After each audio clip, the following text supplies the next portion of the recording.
कह दूंगा तो भाग जाओगे अभी। अब हम आपसे जानना चाहते हैं, क्यों ये सारी समाज को सुनना चाहती है महाराज। और आपने कहा रावण किसी की मानी नहीं है। अब क्रम आपका है, माँ नहीं मात पिता नहीं देवा, साधु से करवावई सेवा। जब तुम माने तो उत्तम कार्य किया है तुमने। प्रत्येक भाई चाहता है कि अपनी बहन का सुहाग अच्छा ढूंढे। व्यास जी, प्रत्येक भाई चाहता है कि अपनी बहन का सुहाग और अपनी बहन को सुहागिन बनावे। और अब आपसे हम यही जानना चाहते हैं कि सूर्पनखा कौन और सूर्पनखा के पति क्या नाम। व्यास जी, क्यों आप अच्छे संबंध हैं बहन बहनोई, और किया क्या। बहन को सुहागिन तो बनाया लेकिन बहन का सुहाग ही उजाड़ दिया। उत्तम कार्य किया है। रावण है, किसी की मानने वाली नहीं है। तो महाराज हमें इसका चाहिए, क्यों मारा और सूर्पनखा के पति का नाम।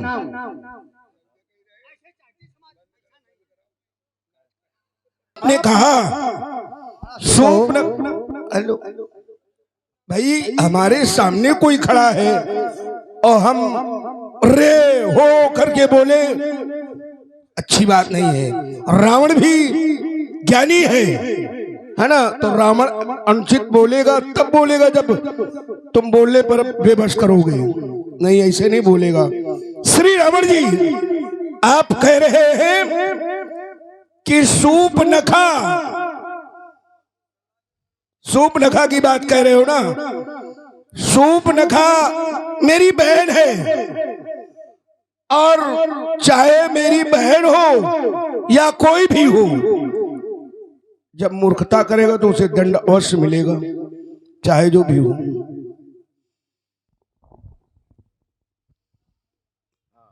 है ना, बोले। हाँ बोलो। मूर्खता किया क्या। हेलो, उन्होंने ऐसा अनुचित कौन सा कार्य किया जो उनका वध कर दिया।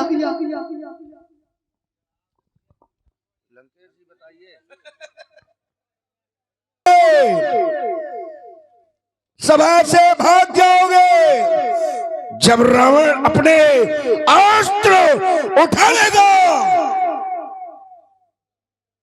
इसलिए डींगे मत मारो। क्या समाज यही चाहती है। हम कह रहे हैं, क्या समाज यही चाहती है। समाज कहना नहीं ना, बिल्कुल नहीं। समाज बिल्कुल नहीं। हमें इधर से समाज यही चाहती है।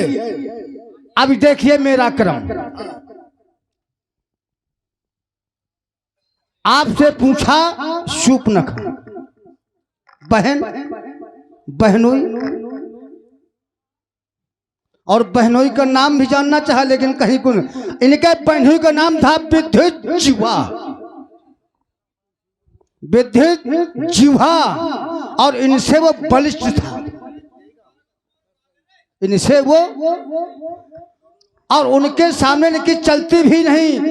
और देखिए कर दिया, क्यों अपना पूरा आतंक पर्याय बनाना चाहते। मेरा क्रम प्रमाण के साथ देता हूं मैं। एक बार मैं विचरते हुए जा रहा था, बैठो बैठो बैठो, हाँ गरम गरम हो जाएगा। उनके चक्कर सुनो सुनो सुनो, आप सुन देखो, बीच में बोलने वाला हमेशा कमजोर होता है। बैठा ले तो हम बैठा ले, ये मूर्ख कह रहा है बैठ जाओ। व्यासपीठ, देखो व्यासपीठ देखो क्रम पीठ नहीं है। अब क्रम कहाँ चल रहा है। ये मूर्ख कह रहा है कि बैठ जाओ। अगर बैठा ले तो रावण बैठा ले कहे, अगर उत्पात हो तो रावण कहे, सब कुछ कहे, पर ये क्यों बोल रहा है कि बैठ जाओ बैठ जाओ है? अब मेरा मैं बता रहा हूं अपना प्रमाण, और प्रमाण शास्त्र के साथ, और सभी लोगों को क्यों समझ में आएगा। मैं एक बार विचरते हुए जा रहा था,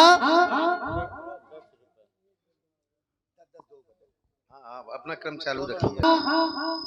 मार्ग पर एक सरोवर मिला। मार्ग पर एक सरोवर, जिसे कहते हैं तालाब। उस सरोवर में कुछ सुंदरियां, व्यास जी, कुछ सुंदरियां स्नान कर रही थी। उस सरोवर से एक सुंदरी बाहर निकल कर आई और मेरे मार्ग पर खड़ी हो गई। मेरे मार्ग पर खड़ी हो गई। मैंने कहा सुंदरी मेरा मार्ग छोड़ दो। ये और कौन है? कौन है? पूछ रहा हूँ, मैं कुछ कह नहीं रहा हूँ, मैं बोल नहीं रहा हूँ, मैं पूछ रहा हूँ ये कौन है? देखिए अब उतना तो ज्ञान नहीं है। हम पहले कहा कि बीच में बोलने वाला और बतकटा व्यक्ति हम नहीं, हमने कुछ दे दिया। वो हाथ जोड़कर खड़ी हो गई, बोले महाराज मेरा उद्धार कैसे होगा, मेरा उद्धार कैसे होगा? तो हमने कहा जाओ तुम्हारा उद्धार होगा और जाओ आज से तुम कन्याकुमारी के नाम से जानी जाओगी। और कहीं श्राप दिया? यही आज भी कन्याकुमारी लोग जाते हैं, बड़ा भव्य आलीशान मंदिर बना हुआ है। श्राप देना ब्राह्मणों का काम है। श्राप अरे देना, बीच में बोलो ना, बोल थोड़ा नहीं। और नहीं ये समाज बैठी आता न जाता चुनाव चिन्ह छाता लिए घूम रहे थे। हाँ तुम्हारे जैसे लौंडे हमारे जांगन में तेल लगावत है बेटा, और तुम्हारे जैसे लौंडे का डाला रहता झोली में। अब देखना भी दही के मतलब हमारे जैसे लौंडा इनका लड़का दिखा देना। हाँ। अब इनका क्रम दही के बोलते रावण किसी की नहीं माना है, रावण किसी की मानने वाला नहीं है। अब देखना बलई जितन गयो पताला, बलई जितन गयो पताला, राखे बांध शिशुन। और शिशु की अवस्था कितनी होती? 5 वर्ष, 5 या 7। राखे बांध शिशुन है ताला और खेले बालक, खेला है बालक मारन जाई और दया लाग। किसको दया लगी? हमारे पूज्य पिताजी को। जो हमारे पूज्य पिताजी को दया लगी तो जाकर के उन बालकों से इनको छुड़वाया। अब कहते हैं वीर और वीरता में पारंगत है। अरे किस मैया ने नहर जन्मा? अरे किस मैया ने नहर जन्मा? राक्ष मैथिली अधिवेशन में।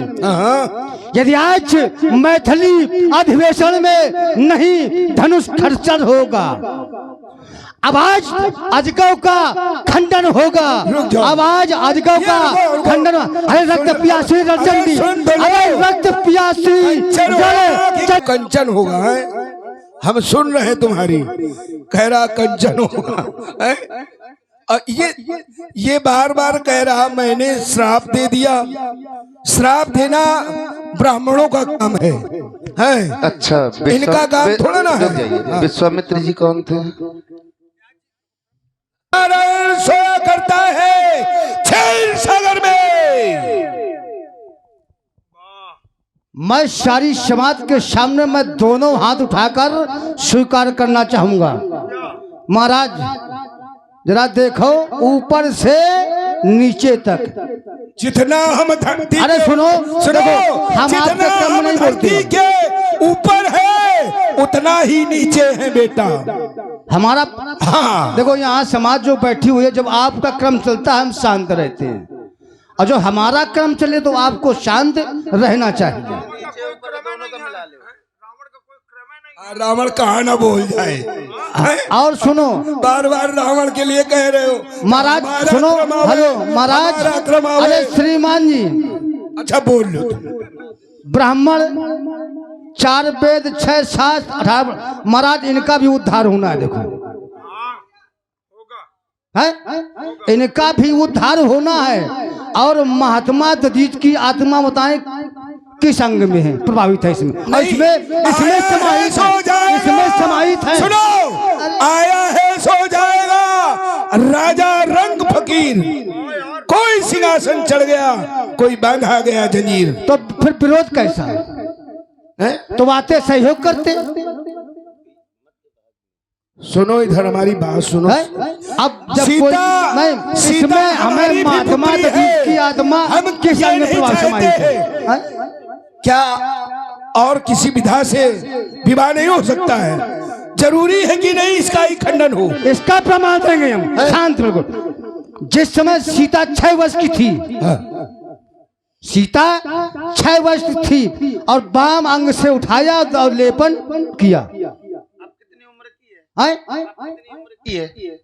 जब उठाया था 6 वर्षीय थी। आप कितनी उम्र की है? उसको जब भी आकलन किया गया है अभी समय 5 वर्ष 11 महीने 29 दिन। और आप कह रहे हैं सुनो, हाँ बिल्कुल 8 वर्षीय थी तो 8 वर्षीय का मतलब 6 वर्ष की, और अभी आप बता रहे हैं 5 वर्ष 11 महीने 29 दिन। 29 दिन। और आज अंतिम ब्याज जी बिल्कुल प्रमाण साथ नहीं, और जिसमें उठाया उस समय 5 वर्ष थी, लेकिन प्रत्येक प्राणी ये कहता है 6 वर्ष। सुनो मध्य भाग अब देखिए, महात्मा दधीच की आत्मा वाम अंग में समाहित है।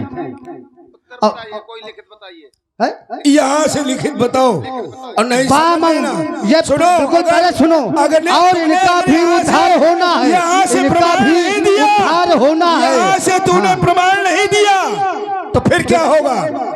यहाँ से प्रमाण दो। अब तुमको तमाम करना है क्या? सुनी की बात नहीं मानते। ते ही क्षण राम मध्य धनु तोड़ा। यदि आपके पास कोई नहीं है तो आप मत है। चलिए मैं आपकी बात स्वीकार कर रहा हूँ, कम से कम व्यक्ति को स्वीकार तो करना चाहिए, और रावण जी कोई स्वीकार नहीं, स्वीकार भी करना चाहिए। महाराज सुनो, रावण के लिए तुम बार बार क्यों कह रहे हो? रावण ने किसी की, अच्छा ये दोनों मूर्तियां बैठी हुई हैं, इन्हीं से पूछ लो, रावण ने क्या किसी की सुनी? हाँ?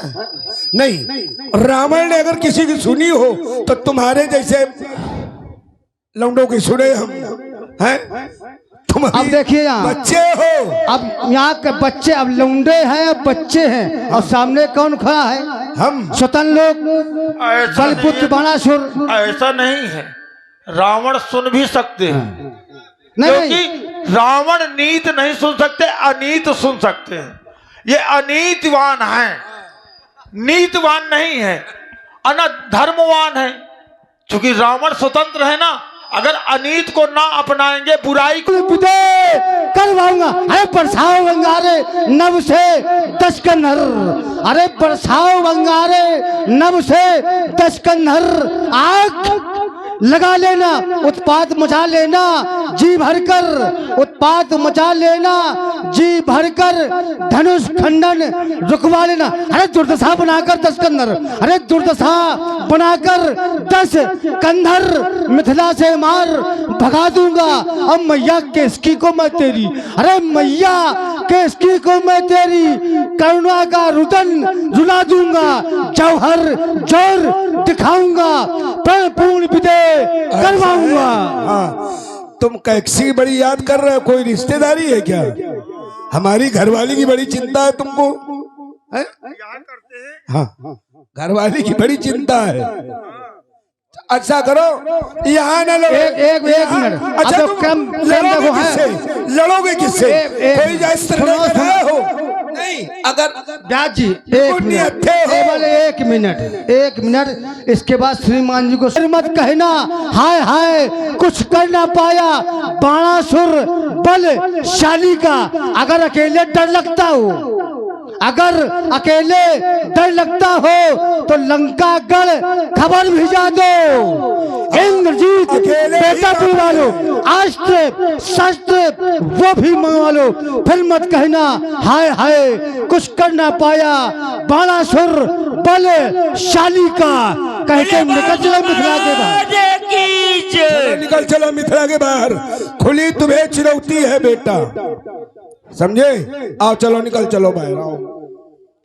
अंतिम बार अजगो तुम्हें प्रणाम, और गुरबंद शीरध्वज का प्रण भी पूर्ण हो। एक बार सभी लोग प्रेम से बोले शंकर भगवान की जय हो। बाचाल चला गया है, डर के कारण भाग गया। एक बार आए हुए सभी दर्शक, भगवान शंकर के उपासक, एक बार सभी लोग जोर से जय घोष करें, बोलिए भगवान शंकर की, बोलिए भगवान शंकर की। एक मिनट देखिए, जिस कारण